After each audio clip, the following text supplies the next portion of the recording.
ఎర్ర బస్సే కష్టం.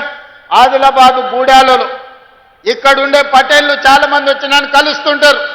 సార్ మాకు పోవడానికి దారి లేదు, ఆ ఫారెస్ట్ ఆఫీసర్లు ఇల్లు కట్టుకొని ఇస్తలేరు, మా ఊరికి ఎర్ర బస్సు కూడా రావడం లేదని. అందుకే ఈనాడు ఆదిలాబాదు ప్రాంతాన్ని ప్రత్యేకంగా గుర్తించి మిత్రులు పాయల శంకర్ ఆదిలాబాద్ ఎయిర్పోర్టుకు సంబంధించిన అంశాన్ని నగేష్ గారు అదేవిధంగా వెడమ బొజ్జు గారు నా దృష్టికి తెచ్చారు.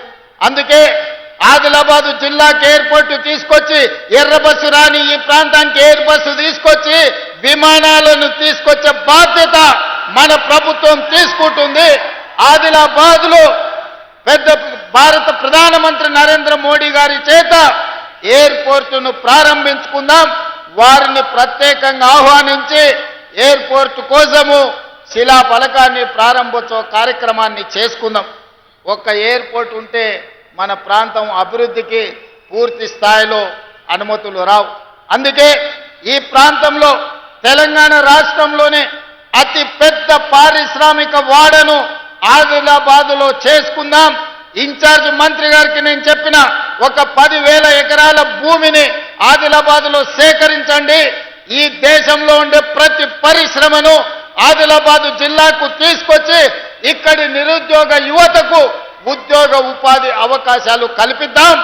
ఈ ప్రాంతాన్ని ఒక అభివృద్ధి చెందిన పారిశ్రామిక కేంద్రంగా తయారు చేద్దాం. అప్పుడే మీ జిల్లాకు వచ్చిన ఎయిర్పోర్ట్, మీ జిల్లాకు వచ్చిన రోడ్లు, మీ జిల్లాలో కట్టే సాగునీటి ప్రాజెక్టులు, ఈ జిల్లాలో చదువుల కోసం ప్రారంభించుకున్న యూనివర్సిటీలు అన్నీ కూడా ఈనాడు అభివృద్ధికి వేదికలుగా మారుతాయి.